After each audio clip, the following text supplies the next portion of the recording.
Equitise. I will say this about investing. Everything you do learn is cumulative. What I learned at 20 is useful.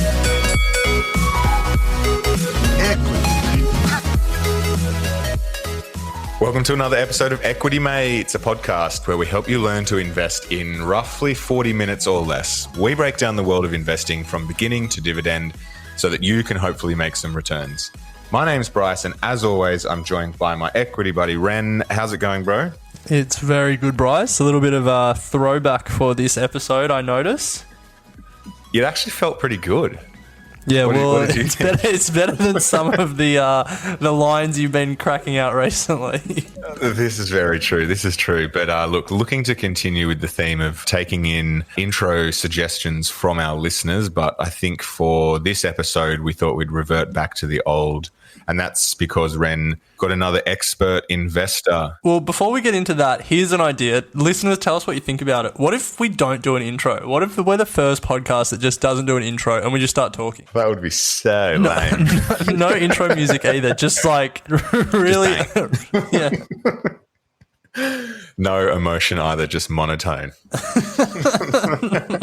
Feel like we'd lose a lot of people very quickly. Anyway, Ren, as I said, today we have another one of our expert investor series, and this one is a little different. Usually we focus quite heavily on interviewing experts in the field of equities and, you know, the ASX or overseas or particular markets, but today we were lucky enough to be joined by Jonny Wilkinson, who is the co-founder and director of Equitise, which he does sort of give a bit of an intro to. But Ren, do you just want to give a quick rundown of why we found this episode a bit different and interesting? Yeah, well, Bryce reached out to him because he thought he was the former England rugby player, but... That is not true. Brandon, we've learned people believe what you say on this show. Yeah, true. I got to start doing that. No, so Equitise has been a business that has fascinated us for a while. It's something that both Bryce and I have looked at.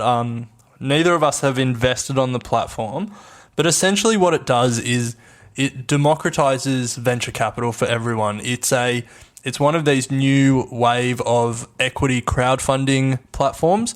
And what it allows is for companies who need to raise money to go to the platform and make it publicly available, make the investment in their company publicly available. So rather than going to your traditional venture capital fund or a high net worth individual, you can just say to the public, here we are, we're a business that does X, Y, or Z. We need to raise this much money. And if you help us fund it, you can have a piece of our company. So venture capital is obviously very, very hot right now, very topical, a lot of money in that space. And this is one of the platforms that are trying to open that world up to more and more people.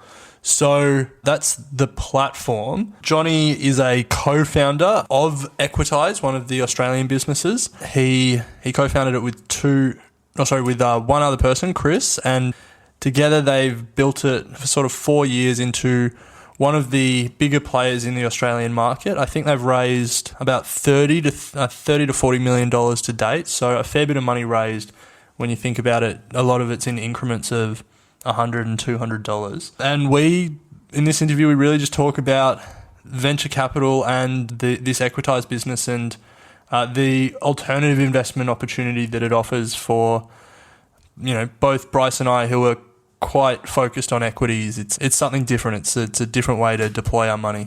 Yeah, it's a great point, Ren. I think if anything, I hope that the Equity Mates community just see this as another avenue of investing in businesses. You know, but you and I you mentioned, you know, solely focus on the stock exchanges, but at the end of the day, I think we both have an interest in investing in businesses generally, and this is just another form of doing that. So higher risk and higher reward. Yeah. If you pick the right business, you're obviously picking it early in its journey and you get a higher upside, but a lot of businesses fail and you have to be aware of that risk if you're investing in the venture capital world. Yeah, good point, Ren. And we touch on all of this throughout the interview. So without probably talking about the whole interview, I think we should just crack into it and let the Equity Mates community listen to it for themselves. I hope you guys enjoy. Equity Mates. So today we are lucky enough to continue with our expert investor series. And this one, Ren, is a bit different to the ones that we usually have on the show. Today we're going to be moving away from direct sort of stocks and investing and more into the sort of venture capital side of things. So very much looking forward to this conversation, Ren. So probably without further ado, I guess for anyone interested in knowing who we have on today, we have Jonny from Equitise, which is a venture capital crowdfunding business that we'll let him sort of explain and dig into a bit deeper. But welcome to the show, Jonny. Very excited to have you on. Thanks for having me, guys. So, Jonny, we'll kick off with a game that we always like to play just to get a bit of a vibe on where you sit with certain assets and that sort of thing. But I thought before we do, I just want to let you know that when Ren and I were at university, we would usually sit on the deck and have a few beers and chat about businesses that we thought we would like to start. And one of them that Alec came up with was called Adventure, and it was a business called ADD-Venture that was pretty much exactly the same as Equitise. So if he is a bit frosty in this interview, it's because I think you've directly stolen his idea. At least that's how he's feeling. Gotcha. Look, I don't live next door to either of you guys, so I definitely didn't steal it from that. But yeah, sure. No. We're not starting the interview with a big accusation. But if you do want to use the name Adventure, I think it's great, because you add venture capital, but investing is also an adventure. So feel free to use that free of charge. Gotcha. I'll put that one on the list. So, Ren, do you want to kick off overrated, underrated? Yeah. So we like to start this game with all our guests. We name an investing theme or an investing asset class, and we like to hear your thoughts about whether that asset or theme is over or underrated today. So to kick things off, overrated or underrated equities? Overrated. Huge. Is there a reason why you think that?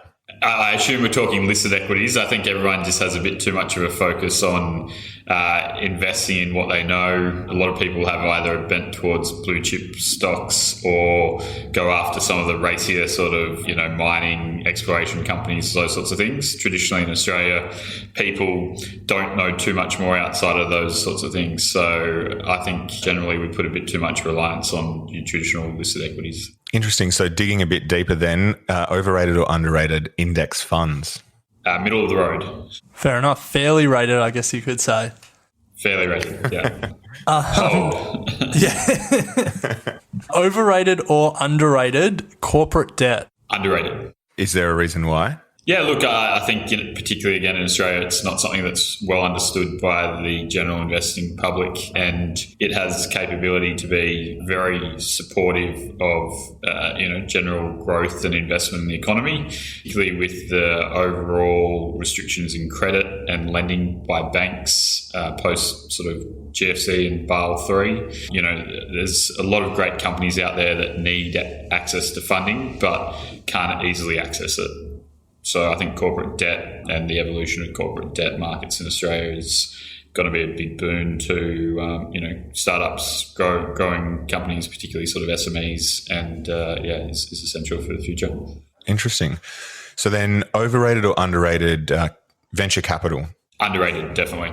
In Australia, there hasn't been a very well-established venture capital scene, and if you compare the relative investment in venture capital per capita in Australia to a lot of our peers, it really lags significantly. It's part of a function of the ASX having been quite a well-functioning early-stage capital market historically, but that doesn't work for all companies, and particularly as we're seeing, global push towards private capital markets becoming more established, and there's a bit more structure and capability within private capital markets to run businesses where there's no longer an immediate need to list. So I think particularly in Australia, venture capital is really starting to find its feet and become more and more accepted and understood, but we're a long way. So I definitely think it's underrated and has a lot of way to go in Australia.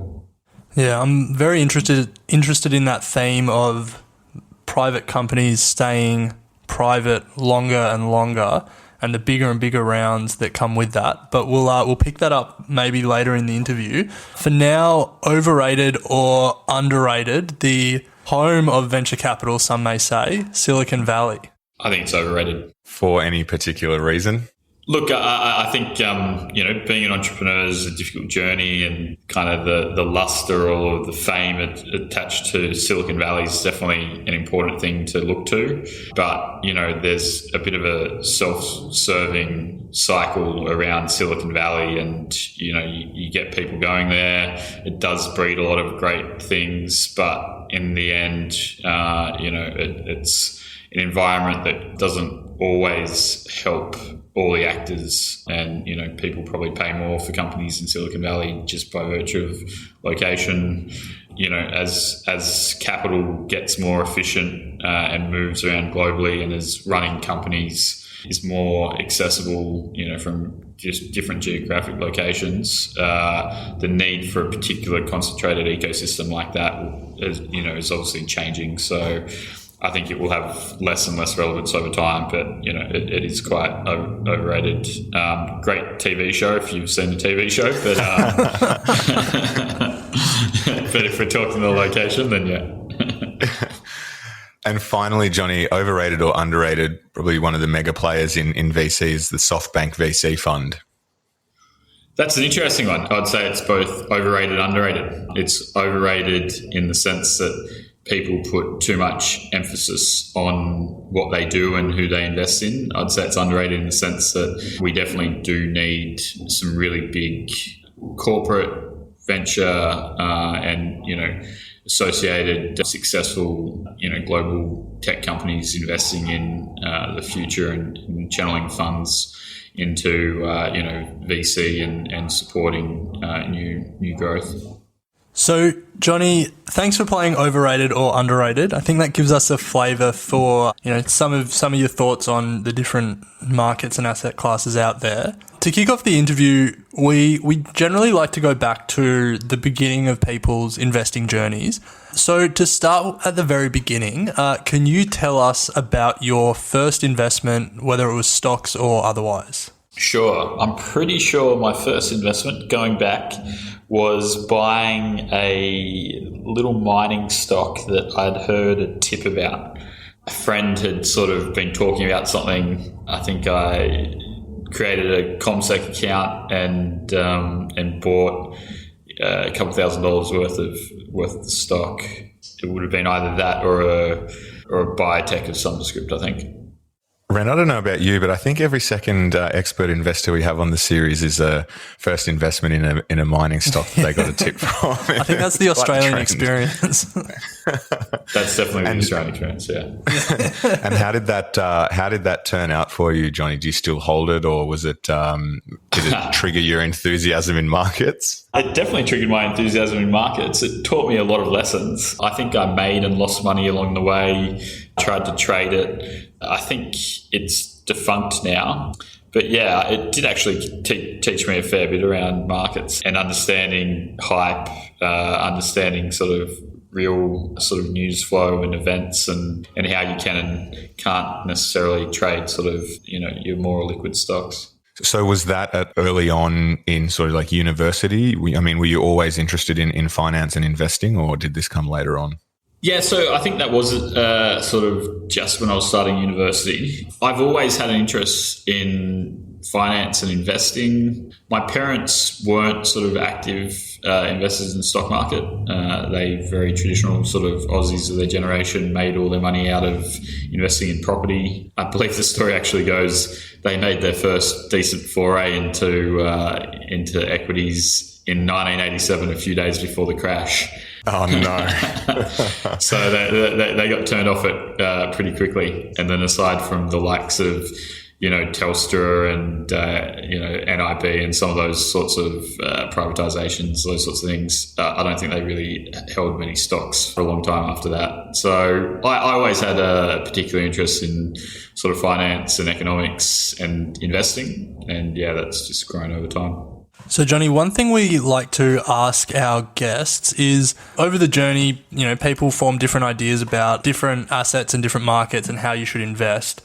Do you personally have a personal investment philosophy that you follow? Sure, yeah. Look, I look at things through a number of different lenses, and depending on sort of what funds I'm allocating, my general view is I've got super that's going to continue to grow for a long time, so I'll leave that to its thing, and I've got some pretty decent exposure to, ASX 200 through that.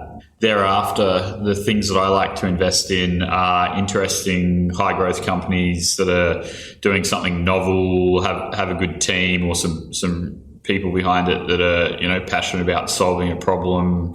Yeah, normally look for something a bit interesting and novel. Early on, a lot of my money and investment sort of won and lost was in biotechs. I think it's a really interesting space. In Australia, we have some amazing research and development, but by virtue of not having a great amount of venture capital to support those companies, you get a lot of companies listing early on the ASX, which means, they have a lot of volatility. A lot of them, invariably list too early, and there's a lot of things that happen around that. That was one of the main drivers and reasons that we started, or my personal reason for starting Equitise was seeing that there was an inefficiency in the market around that sort of thing, particularly biotechs.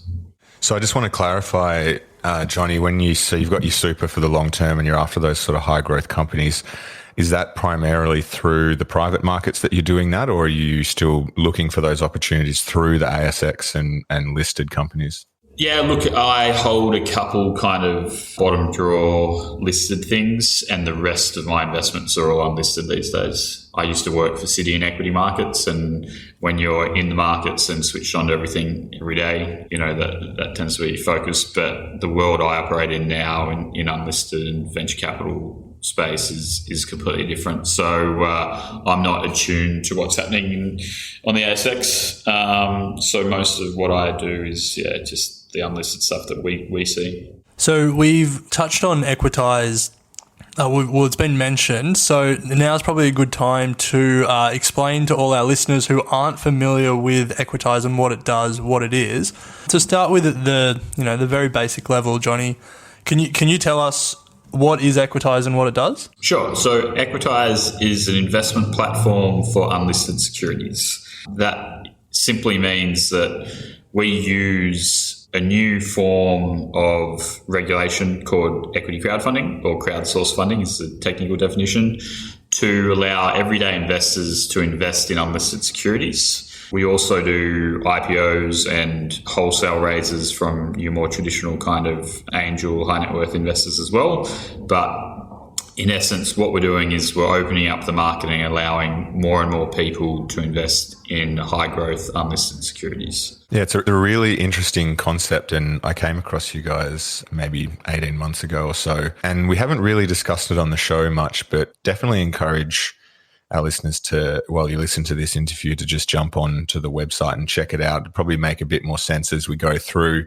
You get an understanding of what we're talking about. So, Jonny, I guess the big question then is, why would a business decide to go down the crowdfunding route as opposed to go down the path of either taking on debt with no shareholders or even go for an IPO? Sure. So look, equity crowdfunding is just a form of venture capital funding. So it's equity and it's effectively high risk capital for high growth ventures. The reason that you would look to equity crowdfunding or venture capital versus an ASX listing or debt, particularly debt, can be quite difficult to attract. You may have to offer up a heap of security unless you have some really strong cash flows. Most banks won't lend to you. It's not an easy space to fund high growth companies through debt in Australia.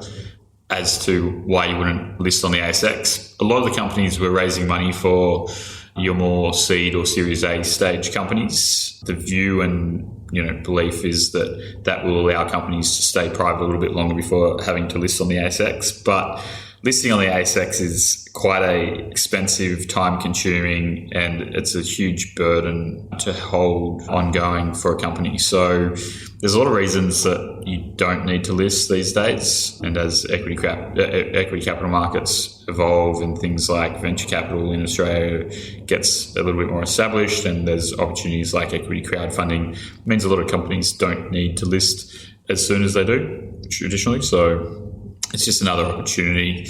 That being said, all companies should be funded with a mix of sort of debt and equity and or different types of debt and equity at different stages. So we don't think we're a silver bullet and solve all the problems. But for a lot of companies, we are probably the better alternative to taking on debt or doing an ASX listing. Yeah, interesting. So I'm a beginner investor, and you mentioned that Equitise gives the opportunity to invest in unlisted securities. So talk me through the process of actually how you go about that. Is there a minimum that is required? Am I buying a certain percentage of businesses? Do I get a say on what business I choose? How does the actual sort of process work, just to clarify before we go a bit deeper into the business itself? Sure. So once you kind of get set up on our platform and do the electronic verification of your identity and agree to our financial services guide, all that sort of stuff, there is a list of companies at any point in time that are raising money. You can click through on the platform and look at that company and the offer. It will have how much the company's raising, what percentage they're giving up, so the relative valuation of the company. It'll have information about who's involved, what the use of funds will be for, what the future looks like. Most of our deals will have a video that is a really good way of getting a sense of what the company does and how they're going to use the funding and who's involved. So you can get on, you can download the offer document, you can watch the video, you can look at whatever information you like, and then decide to make an investment. Most of the deals, the minimum investments are around $100 or $250. We're trying to make it as accessible as possible, and so people can build out a portfolio of companies. So yeah, it'll depend on each company, and that's part driven by the company, part driven by the valuation, the share price, but the average minimum investment is about $100 or $250. Yeah, nice. So I love this as a concept. I think it, just massively increases accessibility for early stage investments. I guess what I'm interested in is, for businesses, there's obviously pros and cons with going with an established venture capital player, or, choosing to, crowdfund and have multiple smaller investors. So for any budding entrepreneurs out there, or maybe for the Equity Mates Investing podcast that may want to raise money at some point, asking for a friend. Yeah. Talk us through the sort of pros and cons of, as you see it, between going with a crowdfunding site like Equitise or going the more traditional venture capital route. Sure. So look, with venture capital, definitely you get some experience and capability, and ideally, some smart people that have experience in running companies similar to what you're doing. That can definitely be a benefit from venture capital. Not all VC firms are like that. Not all of them are quite friendly, and not all of them, really roll up their sleeves and get involved with helping you run the business. Often having one VC investor or a couple of VC investors can mean that the terms you're giving up, or the terms you're on, aren't favourable to the company. We actually quite often have deals where there might be a VC investor investing in the round, or an existing VC investor, and we're happy to invest alongside those sorts of investors because it gives us some confidence. So crowdfunding does bring some different capability and a different sort of group of shareholders than venture capital. So the pros are that it might mean you end up with a bit more of a balanced cap table with less of a control issue in that, you have one or two larger investors with a large amount of control. The ideal scenario we see is, a third or half of the money might come from VC, and then the rest of it can come from our investors and stakeholders of the company raising money. That's one of the great joys of equity crowdfunding, is that you can go out to the stakeholders. Might not just be your customers, they might be, clients, or people that you've worked with before, or partners, that sort of thing. And those people can invest as well. The pros, generally speaking, it allows you to tap into a broader audience than you've ever been able to before. It gives you a relatively safe environment. And I say relatively safe because most of these deals are obviously risky, but it's happening in a regulated fashion. So people know what they're getting. They know that a platform has been through a process and that they have requirements under their license to do certain checks and balances on the company. So you are kind of able to compare apples to apples in that sense. So from investors' perspective, it makes it a little bit easier. From a company's perspective, it makes it easier in the sense that you know what you need to produce and what information you need to share with potential investors. Look, the cons are that, it isn't always right for every company. Some companies are a bit complicated or very deep technical, sectors might be hard to articulate or convey what you're doing to investors. So, it can be difficult to raise that money. So, if it's not suitable for your business, you might be wasting a bit of time and energy in trying to go for a broader raise using equity crowdfunding, whereas, you'd be better spent targeting some specific investors that know the space. Look, there's a lot of opportunity to engage with potential shareholders and people that can back and support your business. One of the cons is there is a little bit more admin, but it's not significant, and it does indeed breed good corporate governance into a lot of the companies. So, there's a little bit more admin, but it's not actually that difficult, and there's a lot of online easy digital tools that allow companies to manage a bit of a larger shareholder base. So, as far as we're concerned, it's mostly pros, and it's a great alternative to traditional venture capital. So, Jonny, really interested to know about some of the companies that have gone through the platform, some success stories, and some, I guess we'd love to hear about some of the failures as well. I remember when I first started looking at Equitise, came across you guys maybe 12 or 18 months ago, I think, as I said. And at the time, one of the companies that was available to invest in was, I think it was called West Winds, or it was a gin company. Yes. Yeah. And it looked, I was pretty interested in it. There was a lot of stuff in the media at the time about, the growth of gin. And yeah, you spoke about it for a long time. I don't know if you ever actually invested though. And then I never pulled the trigger on it. So I'd love to know if how that's going, and also maybe if you could just touch on some of the more sort of successful companies or memorable companies that have gone through your platform, maybe exceeded the subscription or have gone on to a really strong exit. Sure. So, look, West Winds was definitely a great success. It was one of the first companies we raised money for in 2018 after the equity crowdfunding laws kicked in. In essence, they're a boutique gin producer from Margaret River. They use Australian botanicals in their gin production, and they're sort of heavily awarded and well recognised sort of in the bartending and sort of spirits industry. So that was a great raise, a really good team we got to work with. And yeah, we went out initially, I think, targeting $500,000 for them and ended up getting just shy of $1 million. So that was a good raise. They're off doing their thing, growing business, expanding. That's only sort of been a year or 18 months since we first raised them the money. So I think, they've got a bit more time to really sort of do a lot. But they're well on the way and doing some great things. So they're one of the ones that we like to talk about and are proud of, especially because it's always easy when you're in a bar to point to that yeah, I own that. and say we raise money for them. Or that was my goal. Yeah. So they've gone well. The other companies that we've raised for that have kind of been memorable or of note, when the Australian equity crowdfunding legislation kicked in, the very day we got our license last year on the 11th of January, we launched for Zinger, which is a neobank. So that was pretty cool. The moment we launched that and the next sort of 12, 18 hours, we couldn't leave our desks. It went bananas. We had a whole heap of people sign up and invest, and it was awesome.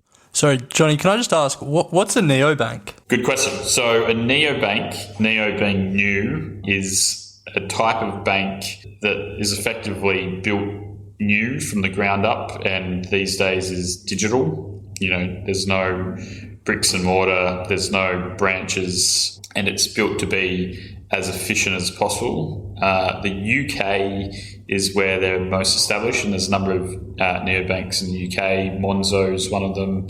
It's quite well known. There was one out of the US called Simple that got acquired by a big global bank. In essence, it's about being able to deliver a better product and service in a more targeted fashion without some of the costs and legacy systems that come with traditional banking. So it's just, as the name suggests, a new bank, and it's built ground up for the customer first, more often than not. I saw there's one coming called 86400 or something. Is that right? Yeah, so that's one of the neobanks. Yeah, they have some backing, and one of the guys involved was very early on involved with the UK scene, and was involved with one of the UK neobanks. Their name, I think, refers to the hours. Sorry, not the hours in the day. The minutes in the day. So yeah, look. Obviously, with some of these new banks and them trying to put a bit of a new edge marketing spin on it, they come up with some interesting names and branding. So that's cool. Gets people's attention. So yeah. So the main ones that you'd probably heard about would be 86400, Volt, Zinja, and Judo, which is actually a neobank but more focused on business banking. Interesting. Whole different concept that I haven't really looked into before. So something to look into. Yeah, Zinja is a really exciting bank. We've now raised money for them twice. We raised almost a year and a day after the first round, some money again this year. And that's sort of been a part of their strategy and engagement with their customers and building the bank for their customers and engaging them. So, we were really proud of them, and they've done some great things and going on and kicking lots of goals. So they're a good one. Other memorable ones or things that have stood out, we also help with IPOs and often get investment into IPOs. One of the IPOs we raised money for is just recently going through an acquisition. So that's a company called Dreamscape. So they listed on the ASX and then are being acquired at the moment. So that's interesting and memorable in the sense that that's one of the first companies that we've had that's kind of listed and then has had a subsequent event of note. So that's been interesting to watch. Another interesting company that stands out, it's called Retirement Income Group. It's a New Zealand company. It was the second business we ever raised money for. And while what they do isn't exactly sexy, people involved and what they've achieved in the past 3 or 4 years is pretty amazing. So they're like a challenger financial for New Zealand. So they provide annuity products to your more retiree sort of market. So in simple terms, what they do is they combine a fund management product with an insurance product and provide an annuity stream of income to retirees so that they have some certainty around how much money they'll have and what they can live off. So we helped them raise money in 2015 before they even received their license to operate. And we've now raised money for them another 3 times, and they've gone on and are doing really well.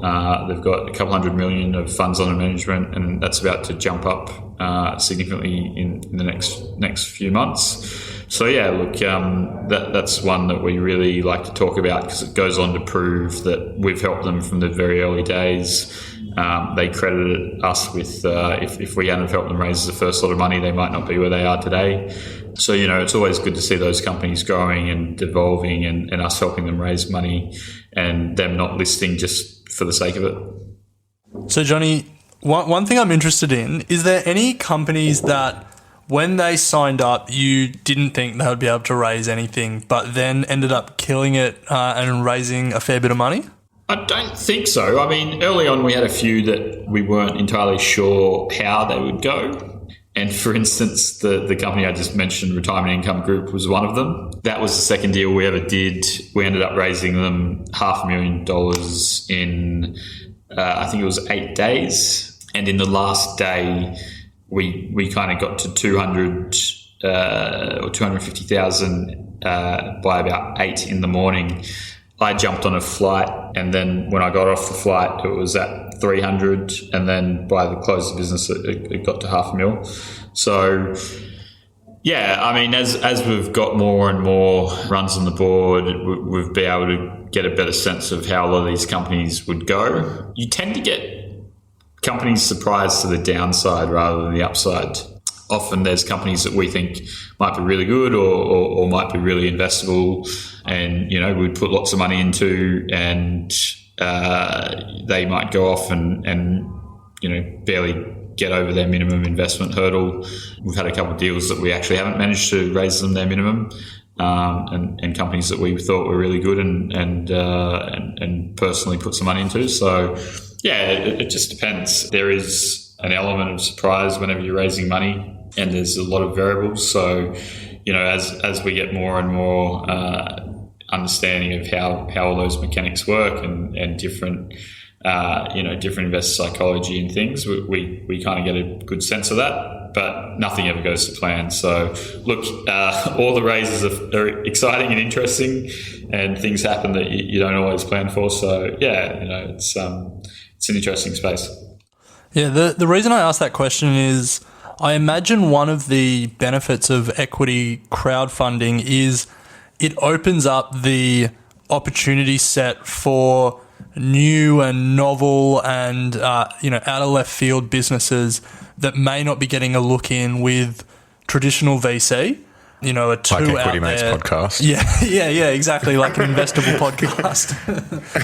So, do you see any sort of, you know, like out of left field or, you know, really novel and new business models and ideas come through the Equitise platform? Sure. One of the ones we raised money for last year is a company called Direct Injections Technology. And in simple terms, their main product is a smart water dosing system for livestock. So they put supplements into livestock's water, and they have gone on to do tremendously well post raising money from us. It is ag tech, but it's not necessarily, you know, a software or you know, blockchain based ag tech solution that would likely get attention from your venture capital investors. So the money that we raised for them was a combination of their networks and people on our platform that really saw the benefit in what they were doing. Obviously, there's a lot of attention in Australia around drought and better farming practices management. So it was a really good company. We're actually going to raise money for them again in the next few months. They're coming back. You know, they've just done tremendously well and grown the business, and, you know, they're looking to raise some more money to continue that. So that is an example of a company that, you know, did kind of go out and didn't have success in your traditional venture capital, but could tap into a broad network and a group of people that really wanted to back them and support them in their growth. As an investor, Jonny, there's a fair bit of information that you guys provide on each of the companies, and you know, you can go in and do a fair bit of your own due diligence before making a decision around putting in some money. I'm interested to know, on your end, is there any sort of vetting process around businesses coming onto the platform? How as an investor do I ensure that the businesses are of quality, or is that still left up to the investor to decide more than you guys?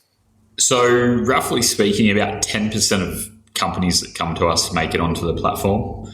Oh, wow. Yeah. So we get a lot of companies coming through. A lot of them might not be suitable for the platform. They might not be suitable to raise money at the stage they're at. We might think that the sector or industry they're in might not be the sort of thing that we necessarily want to be involved with or help raise money for. So there's a lot that happens behind the scenes. We spend a lot of time speaking to people, learning about companies, going through a process of understanding that, engaging with them.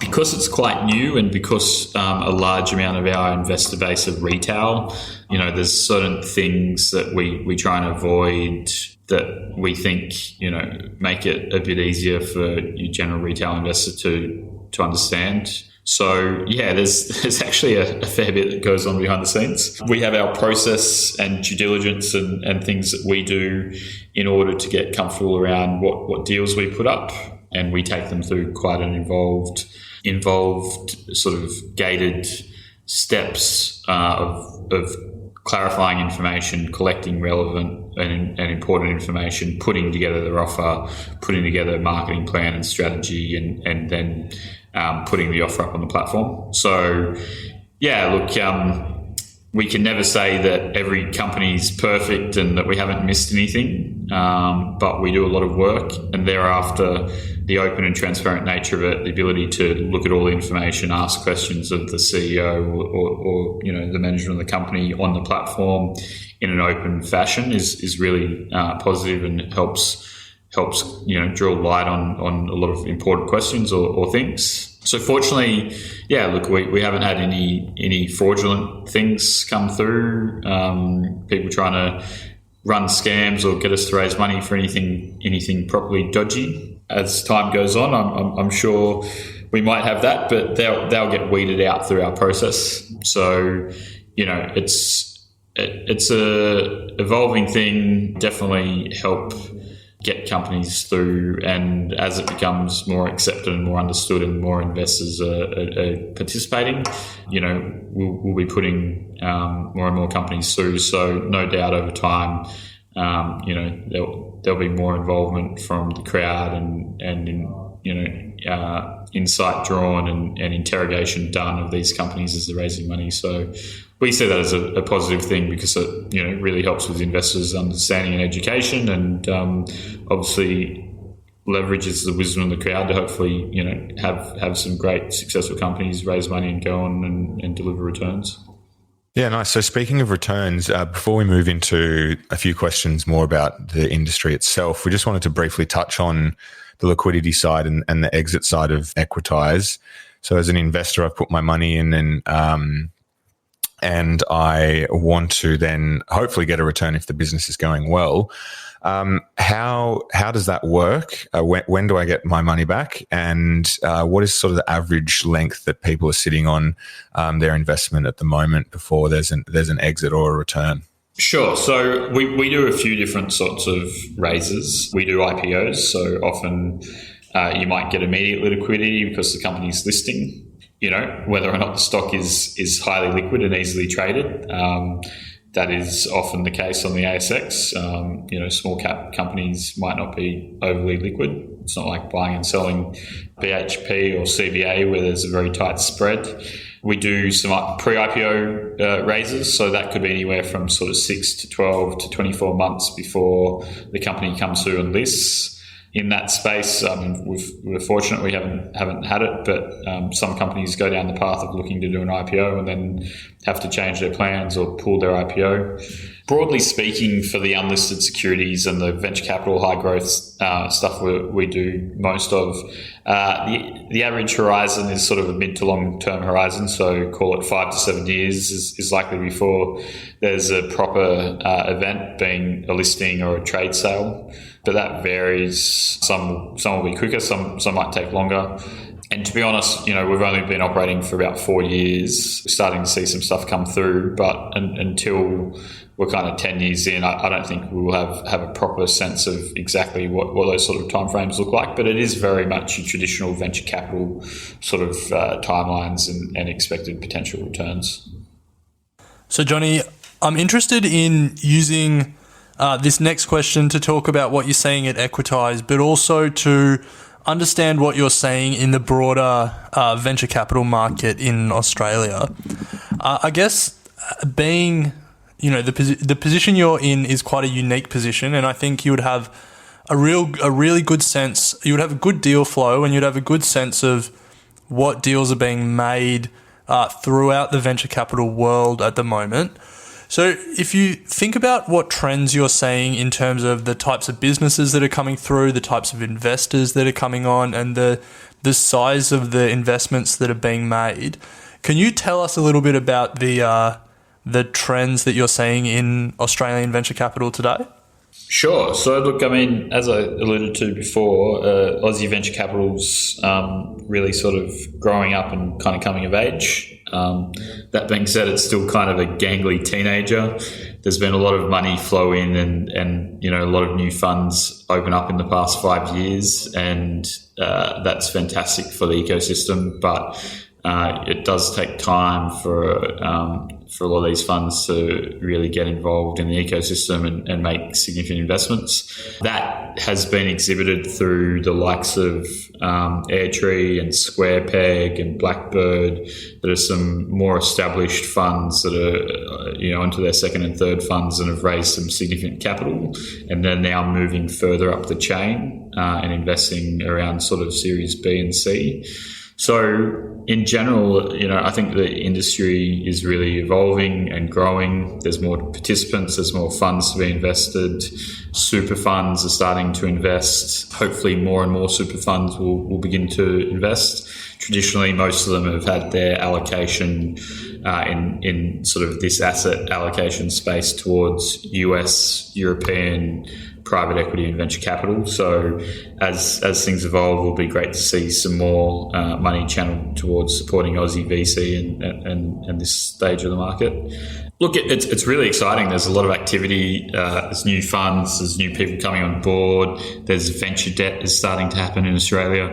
Yeah, there's a lot happening. It's pretty exciting. There's a lot of deal flow. People from both sides, being companies and the investors, are becoming more astute and knowing what's expected of the market and what's happening relative to around the world. So that's also great to see and will bode well for the long-term outcome and benefits of the market. So I noticed that you guys are based in Australia and New Zealand. Is there much difference between the VC markets in those two countries, or are we once again pretty similar in a lot of respects? Sure. So if you're talking venture capital funds, New Zealand doesn't have a lot of venture capital funds. They do have a very well-performing angel network that's provide a lot of the seed funding. Generally speaking, aside from that fact that there's not as many VC funds in New Zealand, and the angels sort of play a slightly different function and invest a little bit more money. We're very similar. New Zealand and Australia are biggest. We're New Zealand's biggest trading partner.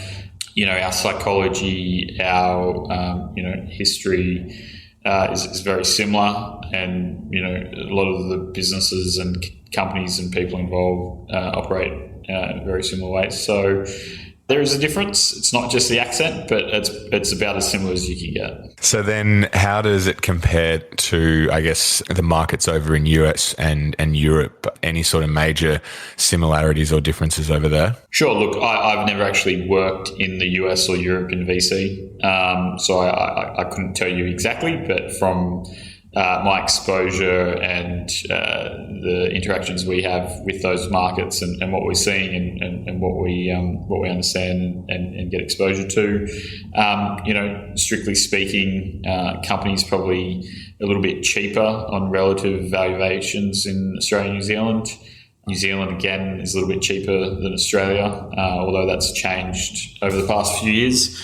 Obviously, the competition and how active venture capital is in US and Europe is not comparable because they're very well established. There's lots more deeper pools of capital. People like investing and even allocate significantly towards venture capital as an asset class in those parts of the world. So Yeah, look, they are really well performing and slick and have a lot of volume and activity, and across the sort of seed, Series A, through to your later stage financing of your more private unlisted securities. There's a lot more happening in the US and Europe, and it'll take Australia a while to catch up. So, Jonny, we're creeping up on an hour, so I want to say a massive thank you for taking the time to talk to us. I think Equitise is at a very interesting,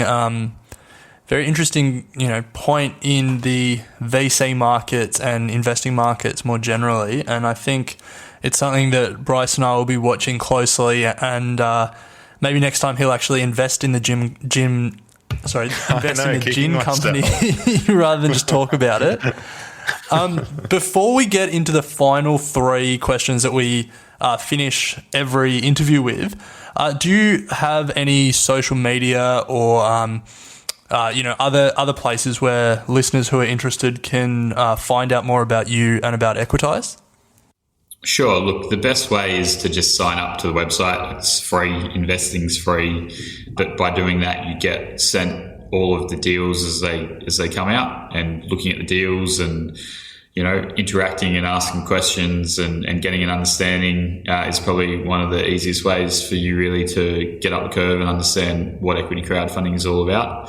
The old suck it and see approach. You might put $100 or a couple $100 into a few companies just to see how that works. Thereafter, we've got a Facebook page. I think we've got an Instagram. We've got LinkedIn. But we definitely putting content out on all those channels. But we have our own resource center on the site that has some videos and some other information about what we do and the general equity crowdfunding and venture capital space. So that's a good place to get some information. But by far and away, to stay with your finger on the pulse and understand what we're doing, you're best to sign up, and you'll get emails and you'll be able to see what deals are coming through and that sort of thing. Nice one. So as I mentioned, we like to finish the interview with a final 3 questions. The first of which is, do you have any must-read books? I'm not going to tell you that 0 to 1 or some of these popular startup books must read. Obviously, reading and learning are very unique and personal things. Look, I love learning about new things. Growing up as a kid, they called me 20 questions because I was very inquisitive and used to ask a lot of questions. My kindergarten teacher renamed that to 99 questions. But I don't sort of go out and tell people that there's any seminal texts or anything that people must read. In the kind of angel investing space, Jason Calacanis' book is really interesting. He was one of the first investors in Uber and Robinhood, and is one of the most active angel investors in the past sort of 10 or so years. That's a pretty interesting book, and he's got a great view on things. So if you are asking for a must-read book in this space, Jason Calacanis' book on angel investing is the one to do. Nice. So we'll put that into our show notes. For our second question, what is your go-to source for investing information for perhaps equities, but also, for the sort of VC high growth stuff? Pretty interested to find that out. Sure. So look, I still read the AFR or the online AFR every day. Not being in equity markets and looking at Iris or Bloomberg and getting information feed through like that, I'd say that's the best way to stay up to speed on what's happening in markets. And street talk's always interesting. I like looking at that. For your more VC startup space, there's a US company called CB Insights who I look at. They're really, really interesting. They have a lot of things, more macro trends and bigger sort of tech investing. So that's always interesting. They're out of New York, but they cover things globally. So that's good to get themes and big movements. Crunchbase, there's a daily newsletter. They provide a list of deals that are done and things that are happening across the globe in startup. In Australia, Startup Daily is a good thing to sign up to. They have a lot of what's happening in the startup space. And thereafter, I also get an email every day from Finimize, Finimize. It's a really interesting new newsletter that has a bit of a bent, similar to what you guys do in a bit more of a younger audience who are learning and understanding more traditional markets, and has a really good authentic voice about how they do that. It also has a quote of the day that I quite often send out to my staff. Sometimes it's well received, sometimes not so well received.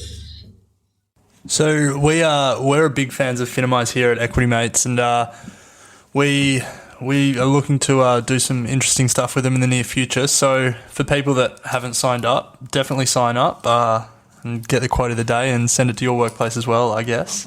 Last question, Jonny, that we want to that we always finish our interviews with is, when you look back on your investing journey and you look at the younger you that was just starting out, what advice would you give that person as they embarked on their investing journey? It's a really good question. Simply, I'd say save more and invest more, but that's pretty basic. Look, I think the biggest way you learn in investing is by doing. So, the more you can test and do and come up with strategies and different philosophies you have around investing, that's how you learn and grow. The most important thing at the end of the day is removing emotion from your investment decisions, not listening to other people, or not selling when something's up by a few percent, unless that was your original investment decision. So, spending more time learning and doing and removing emotion from your decisions is the most important things. Yeah, great note to finish on there, Jonny. One of the biggest sort of messages that we try to get across through the show, and Alec and I are big supporters of, is absolutely just getting stuck into it. You don't learn until you're in there. You can do all the paper trading and sort of research that you want, but it's not until you're in there that you really understand who you are as an investor and really get stuck into it. So certainly agree with you there. Sort of as Alex said, thank you for joining us on the show today. I really do hope that we've been able to expose the Equity Mates community to a different form of investing into securities. I think very interesting concept, and as Alex said, it's a really interesting place at this stage of the Australian VC industry. So if anyone of our listeners want to go and check it out, head to Equitise website and have a good look around, because it certainly is another tool that you can add to your investing portfolio if you're interested in getting into that private equity sort of stuff. So thanks for your time, Jonny. Really appreciate you coming on the show. My pleasure. Thanks, guys. Thanks for having me. Equity Mates and the people appearing in this program may have positions in the companies mentioned. This is general advice only. Please speak to a financial professional to understand how it may pertain to your individual situation. Equity Mates! I will say this about investing. Everything you do learn is cumulative. What I learned at 20 is useful. Equity.